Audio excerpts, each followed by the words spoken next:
اعوذ باللہ من الشیطان الرجیم بسم اللہ الرحمن الرحیم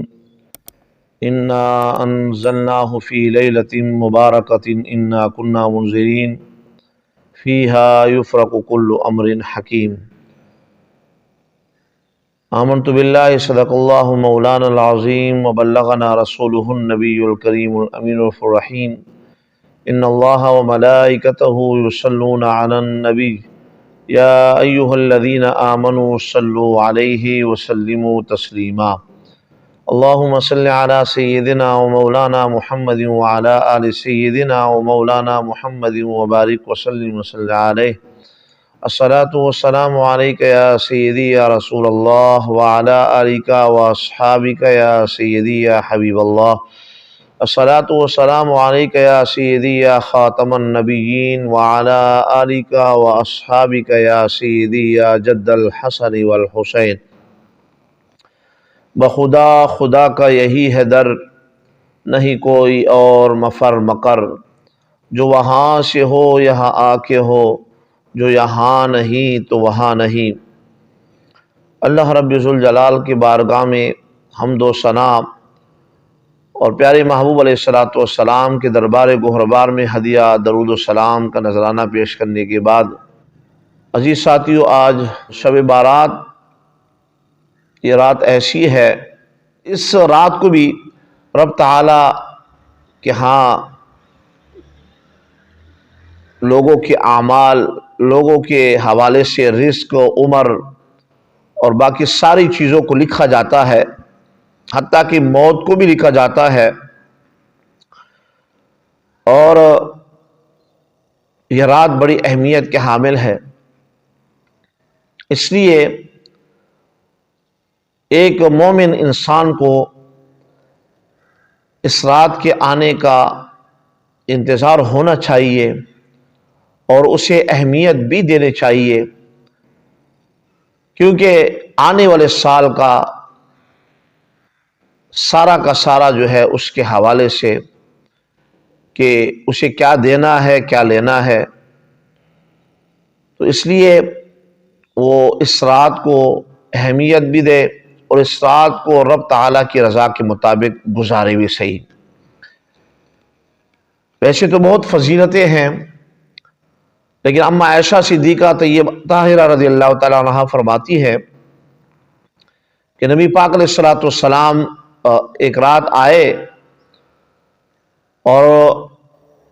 پھر میرے ہاں سوئے، لیکن چند لمحوں کے بعد پھر میں نے دیکھا کہ نبی پاک علیہ الصلوۃ والسلام موجود نہ تھے، تو میرے دل کے اندر یہ خیال آیا کہ شاید نبی پاک علیہ الصلوۃ والسلام کا آج کسی اور امہات المومنین میں سے کسی کے ہاں جو ہے ان کا دل ہو گیا ہے، یہ خیال آیا یہ دل کے اندر، تو میں نکلی تو میں نے دیکھا کہ محبوب علیہ الصلوۃ والسلام جنت البقیع کے اندر کھڑے ہو کر دعا فرما رہے تھے۔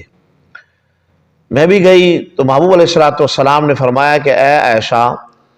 کیا تو نے دل میں یہ خیال کیا کہ محبوب علیہ الصلوۃ والسلام آپ کا حق جو ہے وہ کھا لیں گے یا آپ پر ظلم کریں گے؟ تو پھر محبوب علیہ الصلوۃ والسلام نے فرمایا اے عائشہ، آج کی رات وہ رات ہے کہ اللہ تبارک و تعالی بنو کلب کی بکریاں کے حوالے سے آپ نے مثال دی کہ جتنے بکریاں ان کے ہاں ہے، بکریوں کے بالوں کے مطابق جو ہے اللہ تبارک و تعالی اس رات کو مومنوں، جو مومن ہے اور کسی نہ کسی خطا کی وجہ سے جو ہے وہ جہنم میں چلے جائے تو انہیں جو ہے جہنم سے آزادی دلاتا ہے۔ ایک حدیث آپ نے سنی،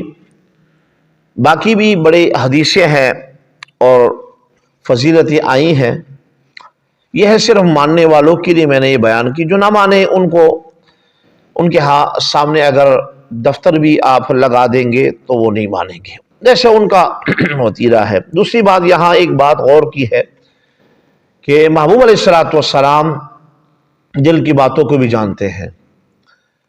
اللہ تعالیٰ نے انہیں یہ طاقت بخشی ہے، انہیں یہ سب کچھ عطا کیا ہے، اللہ کے بغیر تو کچھ نہیں ہو سکتا۔ اللہ تعالیٰ کی دیے سے آپ نے اماں عائشہ کی دل کی بات کو جانا، جو انہوں نے خیال کیا۔ یہاں پر ایک یہ بات بھی اپنے ذہن میں رکھنی ہے، اکثر ساتھی اس کے اندر جو ہے وہ غلط فہمیوں کا شکار ہو جاتے ہیں،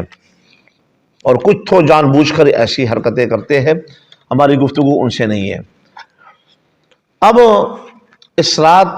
کو کیسے گزاریں، کیونکہ حدیث پاک کے اندر یہ بھی آیا ہے کہ محبوب علیہ السلام نے ارشاد فرمایا کہ اللہ تبارک و تعالیٰ اس رات کے شروع ہوئی سے پہلے آسمان پر جلوہ گر ہوتا ہے، جیسی اس کی شان ہے، اپنے شایان شان کے مطابق جلوہ گر ہوتا ہے، اور پھر صبح تک جو ہے یہ ندا آتی ہے، کون ہے جو مجھ سے مانگے، کون ہے جو مجھ سے مغفرت طلب کرے، کون ہے جو مجھ سے اولاد مانگے، کون ہے جو مجھ سے عمر درازی مانگے۔ تو یہ ندا آتی ہے۔ ویسے تو عام دنوں میں تہجد کے وقت، یعنی رات کے دوسرا پہر شروع ہوتا ہے، تو اس وقت رب تعالیٰ پہلے آسمان پر نزول فرماتا ہے، لیکن یہ رات اتنی بابرکت ہے کہ شروع ہی سے پہلے آسمان پر محبوب علیہ السلام کی بتائی ہوئے کے مطابق اپنے شایان شان کے مطابق جو ہے جلوہ گر ہو جاتا ہے، اور صبح تک جو ہے یہ صدائیں آ رہی ہوتی ہے۔ تو وہ مومن، وہ بندہ کتنا خوش نصیب ہے کہ جو شام ہی سے کچھ ایسے اعمال کا آغاز کرے کہ صبح تک جو ہے وہ اس کے عمل اچھے ہوں اور وہ اچھائی پر جو ہے وہ چلے۔ تو ان اعمال کی طرف ہم آتے ہیں تاکہ آپ کی رات جو ہے وہ اچھے طریقے سے، احسن طریقے سے گزرے۔ سب سے پہلے مغرب کے 6 نوافل، جسے صلاۃ الحاجات بھی کہا جاتا ہے، وہ کس طرح ادا کریں کہ مغرب کی نماز پڑھی آپ نے،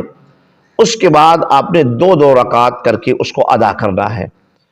پہلی 2 رکعات کی جب نیت کرے تو یہ کہیں کہ یا اللہ ان 2 رکعتوں کی برکت سے مجھے درازی عمر عطا فرما، درازی عمر بالخیر عطا فرما، کہ جو خیر والی ہو، جو اچھائی پر معمول ہو۔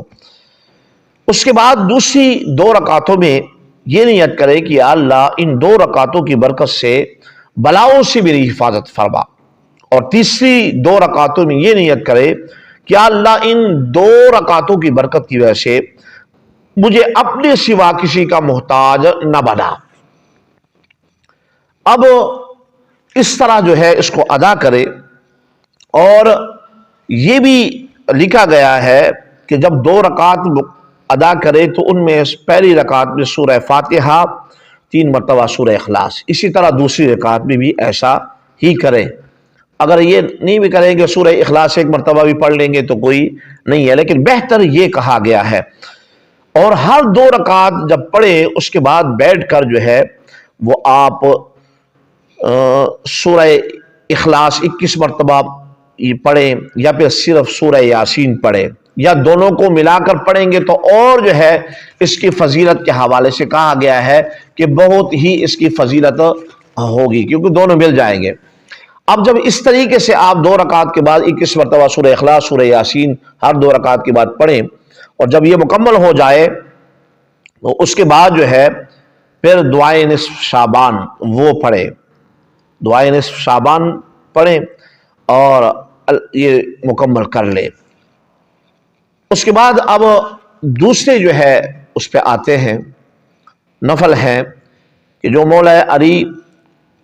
کرم اللہ وجہ الکریم نے محبوب علیہ السلام کا معمور شب بارات کی رات دیکھا۔ اب فرماتے ہیں کہ میں نے نبی پاک علیہ السلام کو نماز پڑھتے ہوئے دیکھا کہ آپ نے 14 رکعت نماز ادا فرمائی۔ آپ صلی اللہ علیہ وسلم بیٹھ گئے،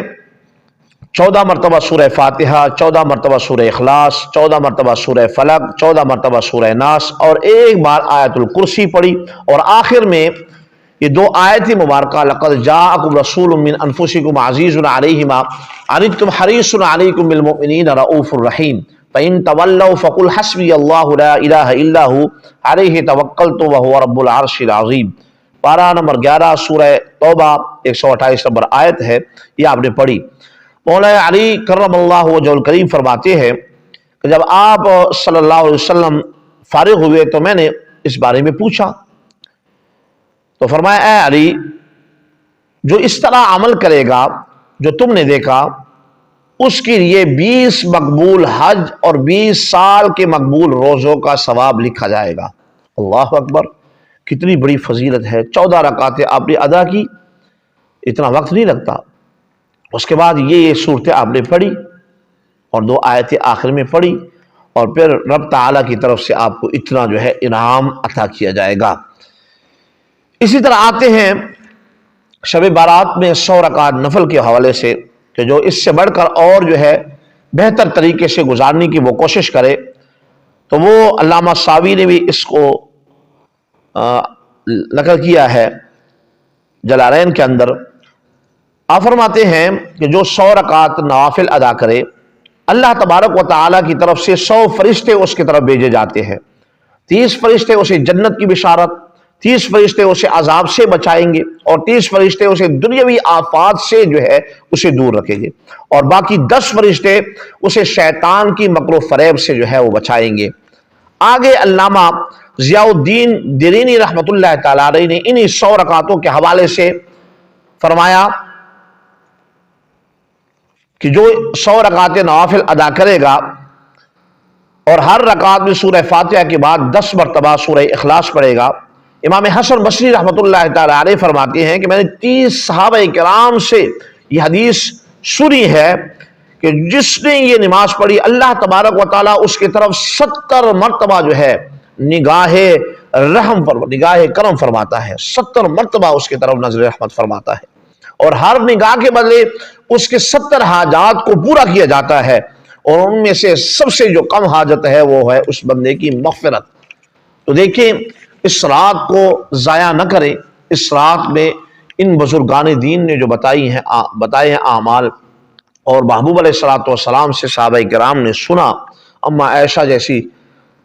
عابدہ طیبہ طاہرہ، حضور کی سب سے پسندیدہ ہماری ماں،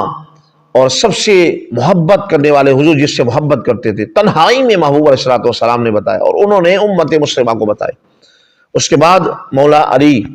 شیر خدا، جو علم کے دروازے ہیں، انہوں نے حضور کا عمل دیکھا اور ہم تک پہنچایا، اس لیے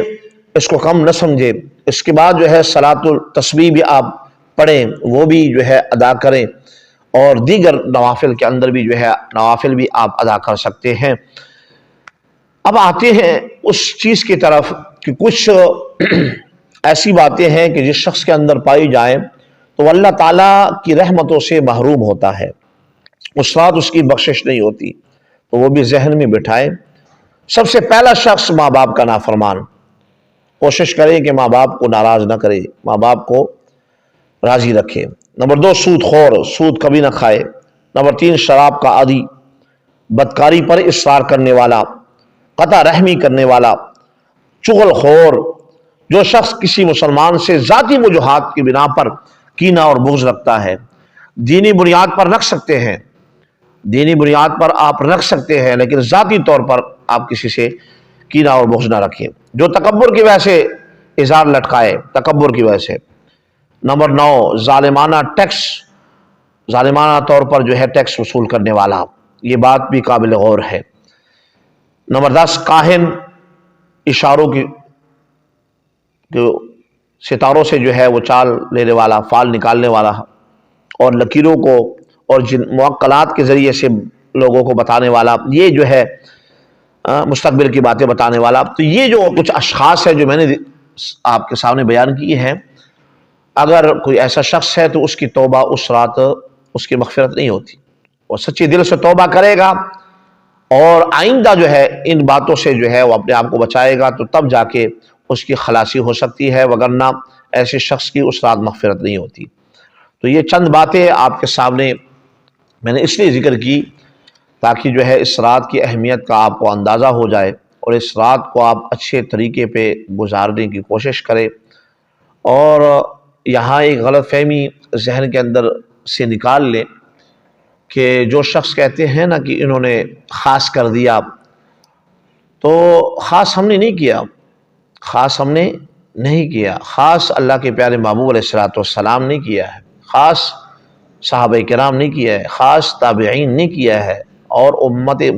مسلمہ کے صلحاء علماء نے کیا ہے۔ آج اگر کوئی مجھے یہ کہے کہ اس رات جو ہے آپ نوافل نہ ادا کرے، اس رات جو ہے آپ عبادت نہ کرے، تو آپ کون ہوتے ہیں؟ آپ کون ہوتے ہیں قید لگانے والے؟ ہم نے کوئی فرض تو نہیں کہا، ہم نے کوئی اسے سنت موقدہ تو نہیں کہا، ہم تو اس کو نفل سمجھ کے مستحب عمل سمجھ کے کر رہے ہیں، تو آپ کیوں ہمیں اللہ تعالیٰ کے نیک اعمال کے ذریعے سے روکتے ہیں؟ کیوں آپ آڑ میں آ رہے ہیں؟ نیکی سے روکنا تو شیطان کا کام ہے، اور شیطان کا کام آپ کیوں سر انجام دے رہے ہیں؟ اس لیے یہ جو لفظ ہے اسی پر میں اکتفا کروں گا، اور آخر میں ایک آیت میں آپ کے سامنے بیان کرتا ہوں۔ وقال الذين كفروا ربنا ارنا الذين اضلانا من الجن والانس نجعلهما تحت اقدامنا ليكونا من الاسفلين، کہ جنوں اور انسانوں میں سے کچھ ایسے لوگ ہیں جو انسان کو گمراہ کرتے ہیں، تو سمجھ جانا چاہیے کہ جو آپ کو نیکی سے روکتا ہے، جو آپ کو سیدھی راہ سے روکتا ہے، اور یا تو آپ یہ کہیں نا کہ آپ کے پاس کوئی دلیل ہو، آپ کے پاس کوئی دلیل ہو، کوئی معقول دلیل ہو، تو پھر آپ روکیں۔ دلیل نہیں، دلیل کچھ نہیں ہے، لیکن پھر بھی ایک محبوب کی امتی کو اچھے عمل سے وہ روک رہا ہوتا ہے۔ اس لیے افسوس کی بات ہے کہ ایسے لوگوں سے اپنے آپ کو بچائیں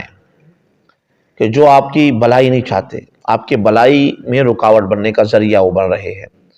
اس لیے کوشش کریں کہ اس رات کو احسن طریقے سے گزارے۔ یہ بھی ہو سکتا ہے کہ آپ کیا کریں، عشاء کی نماز باجماعت ادا کریں، صبح کی نماز باجماعت ادا کریں، یہ بھی سب سے بہترین طریقہ ہے کہ آپ لغویات سے اپنے آپ کو بچا لیں۔ ٹھیک ہے، یہ بھی بہترین ہے۔ آپ عبادت کے اندر آپ کی ساری رات گزرے گی، ٹھیک ہے نا،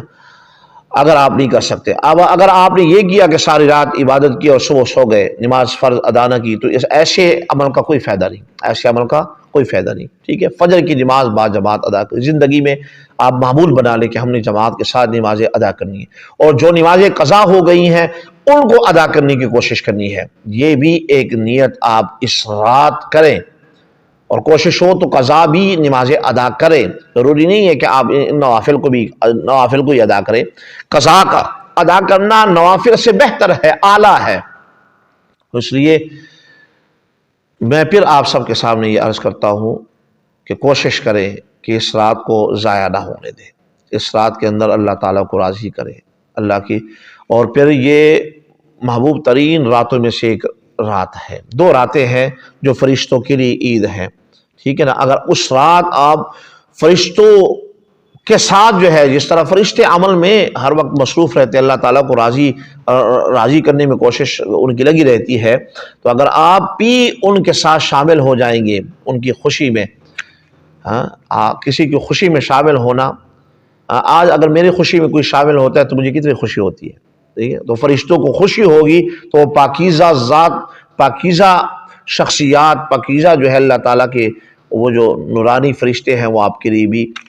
دعا کریں گے۔ ان کا دل خوش کرنا یہ بھی ضروری ہے نا، دل خوش کرے بندہ۔ اس لیے کوشش کریں کہ آپ اس رات کو اچھے طریقے سے گزاریں، اور آپ کی رات، اس کی رات جو ہے اچھی گزرے۔ ہر بندے کی میں یہ دعا کروں گا کہ اللہ تعالیٰ مجھے بھی توفیق دے، اور آپ سب کو جو ہے توفیق دے کہ ہم اس رات کو بڑے احسن طریقے سے جو ہے وہ گزاریں،